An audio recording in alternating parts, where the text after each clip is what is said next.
Hi guys, मेरा नाम सागर are Chauhan है एंड कैसे हो आप लोग। टुडे हम लोग एक बहुत ही इम्पोर्टेंट टॉपिक पे बात करने वाले हैं, तो पूरा वीडियो प्लीज़ देखिएगा। इट इज़ रिलेटेड कि अगर आप अपना विला बुक कर रहे हो और अगर आपने अपना विला चूज़ कर लिया है कोई ओनर के साथ, तो ऐसे कौन से 5 पॉइंट होने चाहिए जिसके ऊपर आपको ओनर से पहले ही बात करनी चाहिए, नेगोशिएट करना चाहिए। बिकॉज बहुत टाइम क्या होता है, लोग नेगोशिएट नहीं करते हैं and they leave money on the table, I would say, and they are paying little bit extra also. So it is very important कि अगर आप एक नया विला रेंटल बिजनेस चालू कर रहे हो, तो जिस क्लाइंट से अगर आप विला ले रहे हो उनका मंथली जो रेंट होता है एंड सारी चीज़ें होती है, उसके ऊपर क्या बात करनी चाहिए, आपको क्या नेगोशिएट करना चाहिए, what are the careful points you need to understand when you are taking a villa for 1 year 2 year 3 years. So अगर आपको ये वीडियो अच्छा लगता है, प्लीज़ ड्रॉप अ लाइक.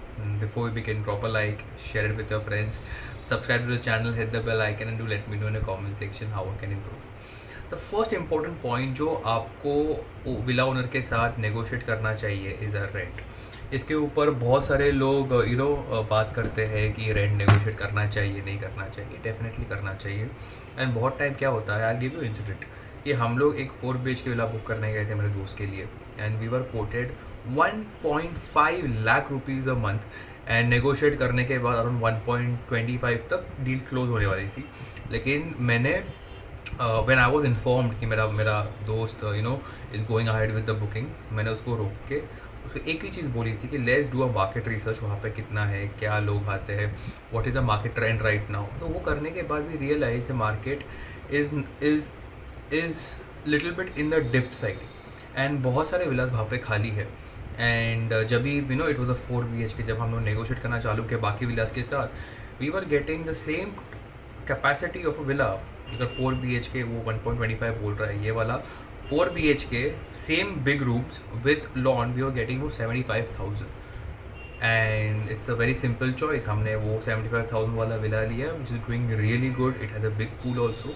थोड़ा बहुत ना नेगोशिएट कीजिएगा आपके जिनसे पे आप विला ले रहे हो, because you will definitely save on to your money. दूसरी पॉइंट है कि negotiate on the deposit. Now deposit बहुत टाइम लोग 6 मंथ्स बोलते हैं या 5 मंथ्स बोलते हैं. आई वुड से कि उतना आपको डिपॉजिट नहीं देना चाहिए, बिकॉज बहुत टाइम ओनर्स जो होते हैं विला के वो डिपॉजिट नहीं देते हैं. वो आपको रखड़ा के they tend to give the money. और एक बार आपने विला छोड़ दिया है तो आप कितनी बार उनको कॉल करोगे. तो आई वुड से कि you have to be very careful. Normally depending कि विला का ओनर कैसा है, आपको बात करके कैसा लगता है, आई वुड से कि 1 से 2 मंथ्स का deposit is a very fair deal. अगर प्राइस ज़्यादा है देन 1 से 2 मंथ्स का. अगर प्राइस कम है देन 3 मंथ्स का deposit is also good. But negotiate कि deposit, you need to negotiate on deposit thing, because that is very very very crucial. Because बहुत टाइम लोगों ने विला छोड़ दिया है एंड 3-4 महीने तक आपको डिपॉजिट नहीं मिला है. तो that is not a good thing. You have to be very careful with that. Third thing, आप ओनर से ये बात करना कि आपको पर महीने एवरी सिंगल मंथ कितने डेज उनके लिए चाहिए. बहुत टाइम लोग बोलते हैं कि हम लोग 2 दिन पर एवरी मंथ हम लोग आएंगे. आपको उनसे ये पूछना है आप कब आओगे. सैटरडे संडे आओगे then you are losing your business, because Saturday Sunday आपका बहुत इंपॉर्टेंट डे होता है. अगर वही टाइम पे ओनर आने वाले हैं then you are lose out on major business. आपको उनको ना बोलना है. आपको उनको एक ही चीज़ बोलनी है. आप 15 to 20 days in the whole year you can allow them to come. Monday to Thursday at least maximum they can come is for 2 से 3 days एक साथ, मंडे टू थर्सडे के बीच में. एंड अगर वहाँ पे कोई स्पेशल डेट्स है, जैसे दिवाली आ गई, होली आ गई, then you are not allowed, या आप लिखित में लीजिएगा कि वो टाइम पे we will not allow the owner to visit the villa, because वो आपके ना प्राइम डेज होते हैं. So you have to be very smart कि आप ओनर को कब विला देने वाले हो. The fourth point is negotiate on amenities. अगर आपको वाईफाई चाहिए विला में तो वाईफाई लगवा के दीजिए. इन्वर्टर चाहिए तो इन्वर्टर लगवा के दीजिए. केबल, टीवी, बेड, कर्टन, ये सारी चीज़ें एक जो जिससे आप विला लेते हो वो प्रोवाइड करते हैं.